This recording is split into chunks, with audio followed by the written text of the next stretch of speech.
Hi guys, आज की इस वीडियो में हम पढ़ेंगे calculation of mole fraction of volatile substances in vapour phase. मतलब हम यहाँ पे मोल फ्रैक्शन ही निकालेंगे उन सब्सटेंस का, वोलेटाइल सब्सटेंस का, लेकिन किस में निकालेंगे? वेपर फेज में निकालेंगे। और या हम इसी को बोल सकते हैं कि जो Dalton's law of partial pressure होता है और जो रोल्स लॉ होता है उसके बीच में जो रिलेशन होता है उसको हम कैसे डिराइव करते हैं, कैसे निकालते हैं। तो सबसे पहले हमने क्या बात की? हमने रोल्स लॉ के बारे में बात की, जो हमने पिछली वीडियो में डिस्कस किया था कि रोल्स लॉ या लिक्विड या सॉलिड फेज के लिए क्या होता है, जो पार्शियल प्रेशर होता है, टोटल प्रेशर क्या होता है? पार्शियल प्रेशर का सम होता है। ठीक है, सॉल्यूट और सॉल्वेंट के पार्शियल प्रेशर का सम होता है। तो सॉल्वेंट का पार्शियल प्रेशर क्या आ गया? सॉल्वेंट के mole fraction into vapour pressure of solvent in pure state. ठीक है, और पार्शियल प्रेशर ऑफ सॉल्यूट क्या आ गया? मोल fraction of solute into vapour pressure of solute in pure state. यही तो हमने प्रूफ किया था।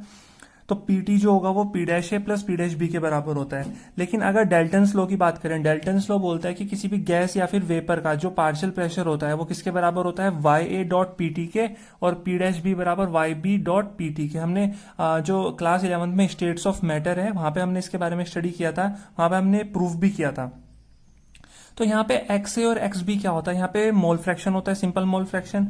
और ये जो वाई ए और वाई बी है तो ये भी मोल फ्रैक्शन, लेकिन ये किस में है? ये वेपर फेज में है। जब वो पर्टिकुलर सब्सटेंस कौन से फेज में आएगा? वेपर फेज में। तो उसका मोल फ्रैक्शन कितना होगा? वाई ए और वाई बी। तो हम वही निकाल रहे हैं, हमें वाई और वाई बी की वैल्यू निकालनी है। मतलब calculation of mole fraction of volatile substance in vapour phase. तो जो वोलेटाइल सब्सटेंस होगा, मतलब गैस या वेपर की फॉर्म में होगा, उसका जो मोल फ्रैक्शन होगा वेपर फेज में, उसी को हम बोलते हैं वाई ए और वाई बी।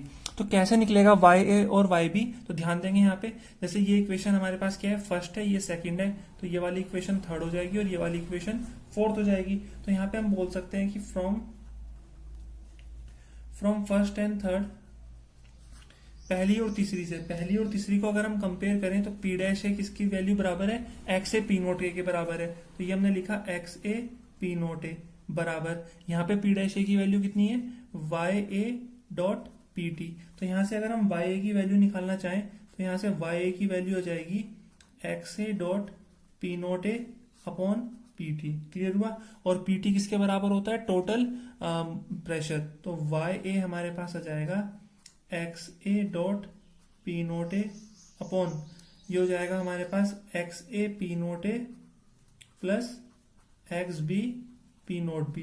तो ये हमारा आ गया वाई ए। मतलब वाई का मतलब क्या होता है? मोल fraction of solvent in vapour phase. Clear हुआ?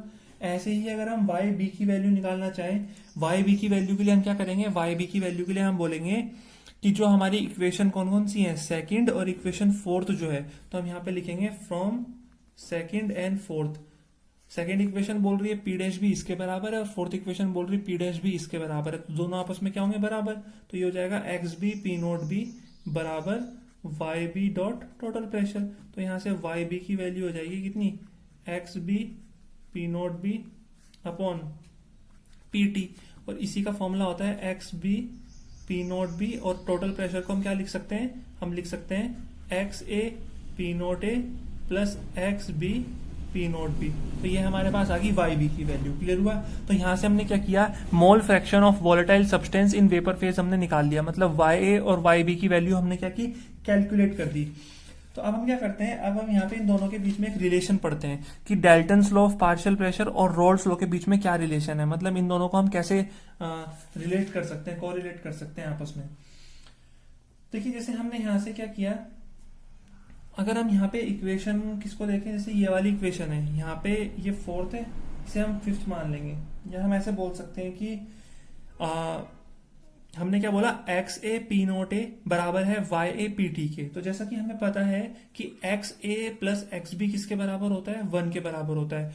Total sum of mole fraction of each component कितना होता है? 1 होता है। तो यहां से अगर हम एक्स ए की वैल्यू निकालें तो एक्स ए की वैल्यू कितनी आ जाएगी? Y A dot P T upon P note A आ जाएगी, प्लस एक्स बी की वैल्यू निकालते हैं। तो एक्स बी कहाँ गया? एक्स बी कहाँ पे है? देखो देखो, ये है एक्स बी। तो एक्स बी की वैल्यू अगर हम निकालें तो ये हो जाएगा Y B dot P T upon P note B. ये अपॉन में जाएगा पी नोट बी। तो ये बराबर आ गया 1 के।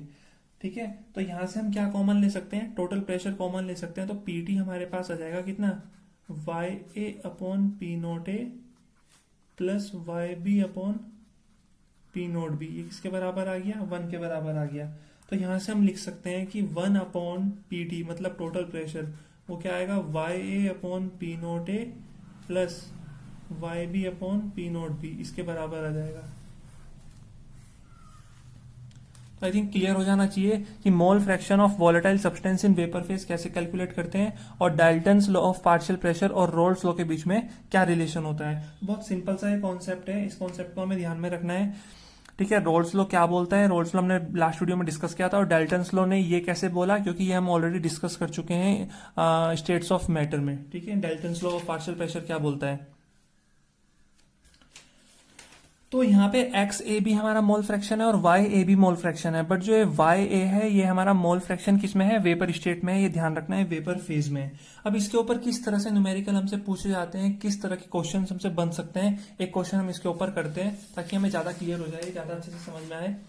जैसे यहाँ पे हमें क्वेश्चन दे रखा है, क्वेश्चन है कि वेपर फेज ऑफ क्या दे रखा है, vapour phase of CH_Cl3 and CH2Cl2 at 298 Kelvin are 200 mmHg and 415 mmHg। ठीक है, मतलब हमें P नोट A दे रखा है, तो P नोट A हम क्या मान लेते हैं, P नोट A हम मान लेते हैं 415 mm of Hg। ठीक है, mmHg, और P नोट B को हम मान लेते हैं कितना, 200 mmHg। ठीक है, क्योंकि वो कम होगा, क्योंकि कम प्रेशर है तो हमने सॉल्यूट मान लिया उसको। तो हमसे पूछा जा रहा है कि calculate the vapour pressure of the solution prepared by mixing 25.5 gram of CHCl3 and 40 gram of CH2Cl2। तो कम क्या है, ये है, तो ये सॉल्यूट होगा 25.5 ग्राम। तो CHCl3 का वेपर प्रेशर कितना है, 200, तो इसको हमने सॉल्यूट ही माना है। तो इसका अगर हम मोल फ्रैक्शन निकालें XB, तो ये कितना आएगा, यह जाएगा number of moles of B upon number of moles of A plus number of moles of B। अब number of moles of A निकालते हैं, तो A के नंबर ऑफ मोल्स कितने आएंगे, वेट कितना है गिवन इसका 40 ग्राम है A के लिए, तो A क्या है, सॉल्वेंट, तो 40 ग्राम। और CH2Cl2 का कितना होता है, CH2Cl2 कितना होता है इसका वेट, CH2 जो CH2Cl2 है इसका वेट हमारे पास होता है 85। कितना होता है, 85, तो इसको डिवाइड करेंगे तो 0.47 मोल हो जाएंगे। ठीक है, और number of moles of solute निकालते हैं, सॉल्यूट का वेट गिवन है 25.5 और मॉलिक्यूलर मास कितना होता है CHCl3 का 119.5। तो इसको जब हम सॉल्व करेंगे तो ये हमारे पास आ जाएगा 0.21, कितना आ जाएगा, 0.21 समथिंग आ जाएगा, इतने मोल आ जाएंगे। ठीक है, तो मोल फ्रैक्शन निकालते हैं B का मोल फ्रैक्शन कितना आ जाएगा, 0.21 अपॉन 0.21 प्लस 0.47। तो इसको मैं डायरेक्ट सॉल्व कर देता हूँ, 0.21 अपॉन 0.21 प्लस 0.47, तो ये हमारा आएगा समथिंग 0.331 के आसपास आएगा। ठीक है, अप्रोक्स में। और अगर हम नंबर ऑफ मोल्स या मोल फ्रैक्शन ऑफ A निकालें, तो number of moles of A कितना है, 0.47, तो अपॉन 0.21 प्लस 0.47, तो ये हमारा कितना आ जाएगा, 0.68 के आसपास आएगा। कितना आएगा, 0.68 के आसपास हमारा आएगा, और ये 0.32 ले लेते हैं, तो टोटल कितना आ जाएगा, 1 आ जाएगा इनका सम। तो ऐसे भी हम निकाल सकते हैं, इसका 0.32 आया तो 0.32 को 1 में से माइनस कर देंगे तो 0.68 जो है वो पहले वाले का मोल फ्रैक्शन आ गया, क्योंकि XA प्लस XB कितना होता है, 1 होता है, हम ऑलरेडी डिस्कस कर चुके हैं। तो हमें क्या करना है, हमें यहाँ पे टोटल प्रेशर की वैल्यू चाहिए, किसकी चाहिए, टोटल प्रेशर की वैल्यू हमें यहाँ पे रिक्वायर्ड है। ठीक है, तो टोटल प्रेशर अगर हम बात करें तो टोटल प्रेशर का फॉर्मूला क्या होता है, P note A XA plus P note B XB। ठीक है, तो P नोट A कितना है, P नोट A 415 और XA कितना है, 0.68, समझ रहे हो, और P नोट B कितना है 200 और XB कितना है 0.32। तो इसे जब हम सॉल्व करेंगे, डायरेक्ट यहाँ पे लिख देता हूं मैं, 348 के आसपास आएगा ये, 348 mm, इतना टोटल प्रेशर आया। अब हम क्यों निकाल रहे हैं, क्योंकि हमसे पूछ रखा है टोटल प्रेशर ऑफ सॉल्यूशन, तो हमने पहला पार्ट किया, टोटल प्रेशर ऑफ सॉल्यूशन निकाल दिया हमने। ठीक है, इतना क्लियर हो गया, तो कैसे कैसे निकाला क्लियर हो गया। अब हम बात करते हैं मोल fraction of each component in vapour phase, मतलब XA XB की वैल्यू नहीं पूछ रहा है, वेपर फेज में पूछ रहा है, मतलब YA और YB की वैल्यू पूछ रहा है। तो YA की वैल्यू क्या होती है, अभी जस्ट हमने कैलकुलेट की कि YA जो होता है हमारे पास क्या होता है, XA P note A, YA क्या होता है, XA P note A upon total pressure, तो पी टोटल, और वाई बी क्या होता है हमारे पास, वाई बी क्या होता है, X B P note B upon total pressure, यही तो होता है फॉर्मूला। तो यहां से हम वैल्यू रखेंगे वाई ए बराबर एक्स ए कितना है 0.68, पी नोट ए कितना है 415 अपॉन टोटल प्रेशर कितना है 348। ठीक है, ऐसे ही हम वाई बी की वैल्यू रखेंगे, एक्स बी कितना है 0.32, प्रेशर कितना है 200, क्लियर हो रहा है ना, प्रेशर कितना है 200 अपॉन में टोटल प्रेशर कितना आएगा, टोटल प्रेशर अभी हमने निकाला 348। तो इनको जब हम सॉल्व करेंगे तो हमारा आंसर निकल जाएगा। ठीक है, जब हम CHCl3 का निकालेंगे तो CHCl3 का हम पे समथिंग आएगा, ये CHCl3 0.19 के आसपास हमारे पास आना चाहिए, y ऑफ बी 0.19, ठीक है, CHCl3 का, और CH2Cl2 का आना चाहिए 0.81 के आसपास। तो ये हमारे क्या आएंगे, वेपर फेज आ जाएंगे, मोल फ्रैक्शन आ जाएगा किसमें, वेपर फेज में। मोल फ्रैक्शन की कोई यूनिट नहीं होती, तो ध्यान रखना यूनिटलेस है। चलिए, इतना क्लियर हो गया होगा कि हम कैसे किसी रिलेशन, कैसे किसी वोलेटाइल सब्सटेंस का मोल फ्रैक्शन निकाल सकते हैं वेपर फेज में, क्लियर हुआ।